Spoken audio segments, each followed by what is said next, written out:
Most significantly, continues the US Department of Energy, most significantly, by this means even people could be transported by sending enough classical information.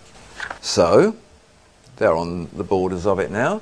We now have a situation where we have, like in the medical race, we have a race between those people thinking in terms of anti-gravity aircraft and bending space-time to get spacecraft through situations, but we have this other stuff going on which actually says to us, by the time we get there we won't need machines to travel in at all. We'll be able to teleport anyway. Scientists at NASA, at Argonne National Labs, up there in Chicago, all sorts of institutes around the world, at the Bose Institute of Calcutta and universities wherever, have all stated now that they have been able to link particle elements together, no matter how far apart they are, whether it's single atoms or trillions of atoms, they can link them together. So the sciences, all of these quantum sciences now, whether it's in Vienna, in Denmark, or here in the United States, they're all moving into the forefront. Everything's being called nano, everything's being called quantum, how much? They make the point of the problem that we face, and it's just like the cancer and the DNA, it's a massive problem with a very small answer. Proxima Centauri is our nearest star. Our next star is 4.2 light years away. That's 4.5 years travelling at the speed of light. The Voyager spacecraft left our atmosphere at 37,000 miles an hour. Even at that speed, it would take it 87,000 years to get to that star. There's no way we can do it. It's impossible. Everything dies, everything collapses, everything runs out, falls apart in the course of it, unless you take the space-time away. That's what they're working on now. That's what they're having to do. Nothing travels faster than light, they say, but we need to travel faster than light in order to make any headway. If travelling faster than light is impossible, the only alternative is to approach the problem from a different perspective. We must learn how to manipulate and distort space-time. The Ohio Aerospace Institute says that all of this is possible now because it's been recognized that space is just like any other matter. It has a form, it has a shape, it can be bent, it can be distorted. And how did they recognize that? Because when the white light explosions occurred and 44% suddenly disappeared, it was a blaze of light, but light has no weight. So what was happening here? Light has no weight, it simply illuminates space-time. Oh, maybe it's the space-time that weighs 44%. Yes, it was. Space-time has weight. It's physical matter. Among the forms of exotic matter they are now examining with great interest is something called stardust. Microscopic grains from way beyond our environment up there, way beyond the stratosphere, ionosphere, and these grains are found as particles, no more than 6 in every 100,000 other particles of dust up there. It's the oldest substance known to exist. It actually holds the reasoning for why we have life on this planet and how it works and how it originates. What does it test as? A very strange, unique form of silica that doesn't seem to be anything except they know it has a metallic base, but it's not showing up in the tests. Sounds familiar? Sounds very familiar.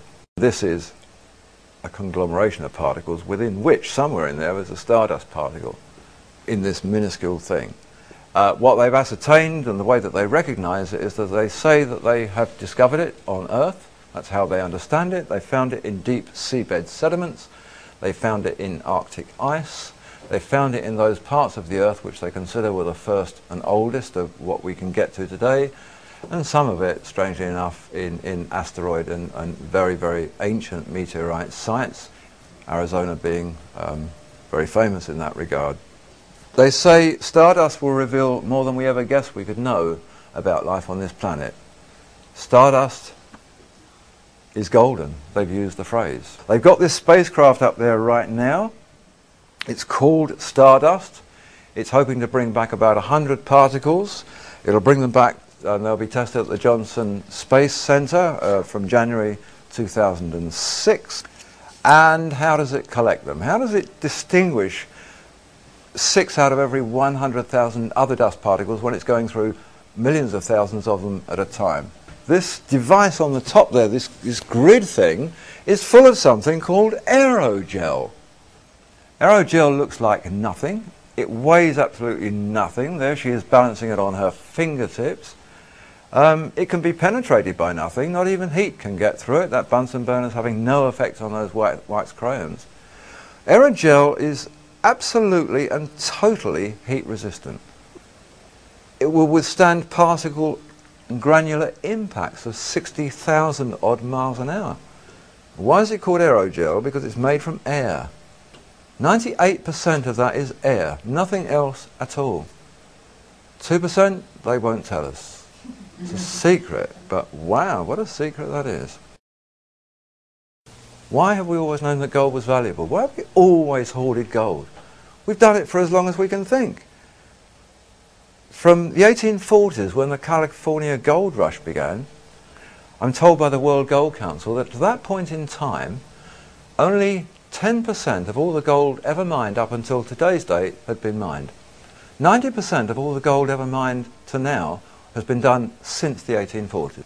Think of ancient Egypt. Think of Russia and its wonderful golden domes. Think of the way that gold was so visible throughout the whole of history. That was 10%. Where's the 90%? We pay fortunes to put a little bit on our wrist or our finger. Where's the rest? Well, we dig it up underground and we bring it up top, we clean it up, we melt it down, we turn it into gold bars and we bury it back under the ground again. A wonderful system. Nobody ever sees it. It underpins everything, but now they're selling it. Who are they selling it to? Interesting question. We have about 30 years of oil at best left in the world if we're lucky. Coal is just about done for. I mean, everything's getting too expensive now. We don't really want to burn stuff and pollute the atmosphere. So alongside the drug companies, the oil companies are really feeling the pinch as well. So who's buying the materials? I have a theory that probably it's the oil and drug companies, putting themselves in a position to become tomorrow's masters of the new source materials. Everything begins to link. You know, stardust is now the secret holder of the force of life. It's the origin of life. It's the giver of life. Well, so were monatomic elements. So were the ancients saying about the shamana and the mufkut. It was all the same thing.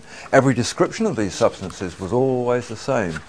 We think about the Bible story, we think about how we can make monatomic elements now. We need electronic devices, we need fire, we need all sorts of things, but we need electricity. In one way or another, we need electricity, and this is the one bit of the equation that has to be got through very quickly, because this is our last remnant, we think, about electricity.